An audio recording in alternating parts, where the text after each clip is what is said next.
जिस दिन आपका सिलेक्शन होगा ना, उस दिन हजारों फोन सुबह से शाम तक आएंगे, आप उठाते उठाते थक जाएंगे। से 60% एग्जाम तो आपका तभी से क्वालिफाई हो जाता है जिस दिन आपने दृढ़ निश्चय कर लिया, आपने पूरी तरीके से डिसाइड कर लिया कि मुझे करना है तो करना है, बाय हुक और क्रुक। कारणवश मैं नहीं कर पाया हूं तो मैं सोऊंगा तब तक नहीं जब तक कि आज का टास्क मेरा कंप्लीट नहीं हो जाएगा, चाहे उसको करते करते मुझे रात के 2 बज जाए, 4 बज जाए या पूरी रात में सोऊं ना। जब सिलेक्शन हो जाएगा, जो दोस्त छूटे हैं, जो रिश्तेदार छूटे हैं, वो सब अपने हो जाएंगे। आप सफल नहीं है और कुछ चूतिए लोग होते हैं, उनसे बिल्कुल दूर रहो, जो आपको टाइम टाइम पे डिमोटिवेट कर देते हैं। समझ रहे हैं ना? हो सके तो आप अकेले बैठने की कोशिश करें। लेकिन जो पढ़ाई नहीं करता था, अब वो एग्जाम में बैठ करके क्रैक करना चाहता है, उसको दिक्कत आ रही होगी कि सिटिंग अरेंजमेंट नहीं हो पा रहा मेरा, मैं बैठ नहीं पा रहा हूँ, मैं एक जगह टिक करके पढ़ नहीं पा रहा हूँ। Hello everybody, this is me Altamas Mansuri and you are watching educator Altamas 2.0। दोस्तों, ये जो एग्जाम की जो लड़ाई है, ये केवल आपकी नहीं है, ये आपके पूरे परिवार की है, आपकी फैमिली की है, आपकी मम्मी की लड़ाई है, आपके पापा की लड़ाई है। ये आप एग्जाम में बैठने नहीं जा रहे हैं, आपकी फैमिली बैठ रही है। क्योंकि जिस दिन आप सेलेक्ट होते हैं ना अपनी जिंदगी में, उस दिन आपका पूरा परिवार मजबूत हो जाता है। समझ रहे हैं ना? मम्मी के अंदर, पापा के अंदर से टेंशन निकल जाती है। आपको शायद वो बताते नहीं है, लेकिन उनके दिमाग में ऑल टाइम टेंशन रहती है कि कैसे मेरा बेटा या फिर मेरी बेटी अपने ओहदे पर पहुंच जाए, कैसे वो सेलेक्ट हो जाए। ऑल टाइम दिन रात उनके दिमाग में ये बात चलती रहती है, भले ही वो आपके सामने ये बात नहीं कह पाते हैं या नहीं कहते हैं। समझ रहे हैं ना? क्योंकि वो नहीं चाहते कि मैं अपने बच्चे के ऊपर प्रेशर डालूं। तो दोस्तों, आप बात को समझने की कोशिश कीजिए। ये लड़ाई केवल आपकी नहीं है, ये आपके पूरे परिवार की है। जिस दिन आपका एग्जाम क्लियर होता है, उस दिन आपका परिवार जीत जाता है। क्योंकि जो मिडिल क्लास की लाइफ है, ये जो गरीबी भरी जिंदगी है, इससे बदतर इस दुनिया में कुछ है नहीं। मैंने देखा है कि अगर अचानक घर में पैसे ना हो और कोई बड़ी बीमारी अगर रूप ले लेती है किसी के अंदर, दोस्तों वहां पे इंसान केवल पैसे से हरास नहीं होता है, फिजिकली, मेंटली डिप्रेस रहता है ऑल टाइम, रोता है दिन रात जा जा करके। समझ रहे हैं ना? तो वो जो ड्यूरेशन है, वो जो टाइम पीरियड है, वो बहुत ही ज्यादा गंदा होता है। मैं तो ऊपर वाले से कामना करता हूं किसी की जिंदगी में ऐसा कोई फेज ना आए, लेकिन अगर आता है दोस्तों, हमें उसका सामना करने की ताकत होनी चाहिए। गॉड साथ देते हैं, लेकिन गॉड ये भी देखते हैं कि आप एफर्ट कितना लगाते हैं। वी नो कि गॉड इसको रिजॉल्व कर देंगे, लेकिन सफर तो हमने करना है ना। तो दोस्तों, मेरा आपसे बस यही कहना है कि आप जो अगर टॉल मटोल कर रहे हैं कि अभी पढ़ लूंगा, शाम को पढ़ लूंगा, करंट अफेयर को मैं बाद में लगा लूंगा, एग्जाम की 4 दिन पहले मुझसे हो जाएगा, तो ये सब चीजें खत्म करिए। बहुत हो गया टाल मटोल, बहुत टाइम वेस्ट कर लिया अपना। आप अपने फोन में ना एक ऐप आता है, उस पर बताता है कि आपने कहां पे, किस ऐप पे जितना ज्यादा टाइम दिया है, कहां पे किस ऐप पे कितना टाइम दिया है, आप वो लगा के देख लीजिए। अमूमन 7 से 8 घंटा आपका फोन पे जाता है। तो प्लीज स्टॉप दीज थिंग्स। अपने परिवार का सपोर्ट बनो। आपके पापा ने, आपकी मम्मी ने आपको 12th पढ़वा दिया, ग्रेजुएशन करवा दिया, उसके बाद की जो जिम्मेदारी है वो आपकी है। अपने परिवार का सपोर्ट बनिए, अपने फैमिली का सपोर्ट बनिए। कोई इस दुनिया में अपना नहीं है,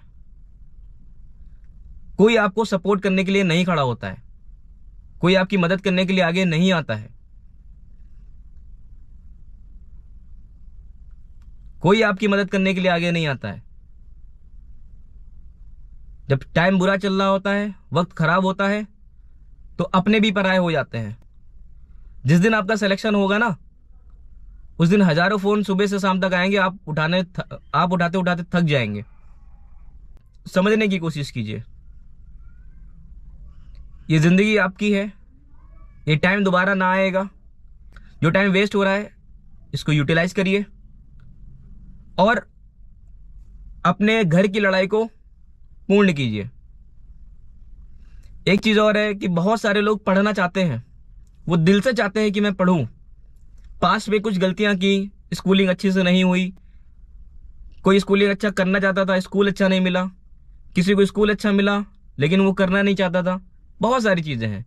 but by the end of time आकर के इंसान रुकता है और उसको लगता है कि यार अब करना चाहिए। अब जब करने का समय आया है तो दोस्तों समझ में नहीं आ रहा कि करें कैसे, असमर्थ है, क्योंकि आदत हो गई थी। जो बच्चा बचपन से ही मेहनत करते चला आ रहा है, 9, 10, 11, 12 ग्रेजुएशन बड़े सीरियस होके पढ़ा है, उसके लिए तो ना मतलब ये एग्जाम में बैठना, एक तपस्या करना, ये आम घर की मुर्गी दाल बराबर होगी। लेकिन जो पढ़ाई नहीं करता था, अब वो एग्जाम में बैठ करके क्रैक करना चाहता है, उसको तो पहले अपने आप को मोल्ड करना होगा। उसको दिक्कत आ रही होगी कि सिटिंग अरेंजमेंट नहीं हो पा रहा मेरा, मैं बैठ नहीं पा रहा हूं, मैं एक जगह टिक करके पढ़ नहीं पा रहा हूं, मैं रात को जग करके पढ़ नहीं पा रहा हूं, क्योंकि वो कभी आदत में ही नहीं रहा है। दोस्तों ये सारे गैप भर जाएंगे। बस अपने लाइफ का एक एक समय आप यूज करना चालू करिए, वास्तविकता से परिचय हो जाइए कि क्या रियलिटी है और क्या नहीं है। जिस दिन आपको सच और गलत, सच और झूठ, इनमें सब में फर्क आ जाएगा ना, उस दिन से आपकी लाइफ बहुत ज्यादा आसान हो जाएगी। आपने जब से ठान लिया कि मुझे करना है या मैं करूंगा या करूंगी, बस उसी दिन से 60% एग्जाम तो आपका है तभी से क्वालिफाई हो जाता है जिस दिन आपने दृढ़ निश्चय कर लिया, आपने पूरी तरीके से डिसाइड कर लिया कि मुझे करना है तो करना है, बाय हुक और क्रुक। आधा पेपर तो आपका वहीं से निकल गया। बाकी का जो टाइम है आप ईमानदारी से, डेडिकेशन से, आप ईमानदारी से, डेडिकेशन से लग जाइए और आपका दिल गवाही करना चाहिए कि आज मैंने पढ़ा है या फिर नहीं पढ़ा है। जब आप बेड पे सोने जाए ना, जब आप लेटने जाएं, तो आपका ईमान, आपका दिल गवाही करना चाहिए कि यार आज शायद मैंने पढ़ा नहीं है। जिस दिन आपका जमीर नहीं बोलेगा अंदर से कि मैंने पढ़ा है या नहीं पढ़ा है, होना नहीं है। आपका मेंटल पीस हो, जिस दिन आप मेहनत करते हैं ना, आपके दिमाग में सुकून होता है, आप खुशी खुशी बेड पे जाते हो, आप खुशी खुशी लेटते हो और दूसरे दिन की दिनचर्या भी बना के लेटते हो। ये सारी बातें हैं, समझ रहे हैं? तो आप ईमानदार होइए, पहली बात तो अपने अंदर से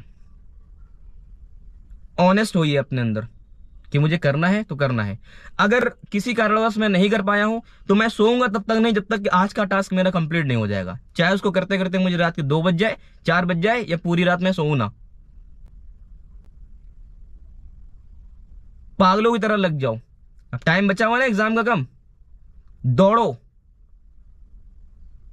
18 घंटे, 15 घंटे, 16 घंटे, जितना घंटे लगाना लगाओ।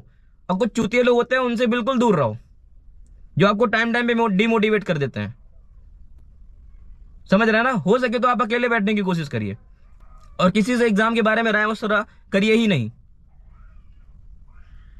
बात समझ रहे हैं ना? जितना ज्यादा आप एग्जाम के बारे में बात करेंगे उतनी आपको निगेटिविटी मिलेगी। हाँ, बात करना है आपको, हिस्ट्री के बारे में बात करिए, दोस्त आया है, पॉलिटी के बारे में बात करिए, आर्टिकल रिवाइज करिए। आपके दोस्त भी वैसे होने चाहिए। अगर कोई भी व्यक्ति आपका ऐसा दोस्त है जो तैयारी कर रहा है तो ठीक है। अगर कोई इंसान ऐसा है जो तैयारी नहीं कर रहा है, उसका रास्ता इधर है और आपका रास्ता इधर है, आप उससे केवल मिल सकते हैं। दोस्ती तोड़ने के लिए बात मैं नहीं कर रहा हूं। आप उनको वहीं पे रोको, आप उनको बहाना बनाओ कि मैं पढ़ रहा हूं। 2 बार, 3 बार, 4 बार होगा, खुद बंदा आपको छोड़ के चला जाएगा। समझ रहे ना? जब सिलेक्शन हो जाएगा, जो दोस्त छूटे हैं, जो रिश्तेदार छूटे हैं, वो सब अपने हो जाएंगे। आप सफल नहीं है तो कोई दोस्त अपना नहीं है, कोई रिश्तेदार अपना नहीं है, ऐसा कुछ नहीं है। सब आपको एक टाइम पे आके जस्टिफाई कर देंगे, चाहे घर वाला हो चाहे बाहर वाला हो। सो आप अपने आप को बनाइए, अपने आप को सफल करिए, अपने आप को मजबूत करिए, ईमानदार होइए, डेडिकेट होइए और सच्ची मेहनत करिए। आपका दिल खुद गवाही करेगा। जिस दिन आप सच्ची मेहनत करेंगे ना, आपको किसी से पूछने का आवश्यकता नहीं लगेगी कि मेरा होगा या नहीं होगा, करूं या कैसे करूं। आप खुद कर ले जाएंगे, आपको किसी की जरूरत नहीं पड़ेगी, आप सेल्फ डिपेंडेंट हो जाएंगे। और एक चीज बता रहा हूं, ये जो तैयारी का रास्ता है ये अकेले ही चला जाता है। यहाँ पे आपके यार दोस्त नहीं आएंगे। ये तपस्या है एक, और तपस्या अकेले में बैठ के होती है, ध्यान लगाना पड़ता है। तो बोर हो रहे हो तो बोर होना छोड़ दीजिए, करना तुम्हें ही है। अगर आप बोर होते हो ना, ठीक है, कोई बात नहीं, आप एक गाना लगा लीजिए, हेडफोन लगा लीजिए, सुन लीजिए एक दो गाने, थोड़ा माइंड को रिलैक्स करा दीजिए, फिर लग जाइए। समझ रहे ना?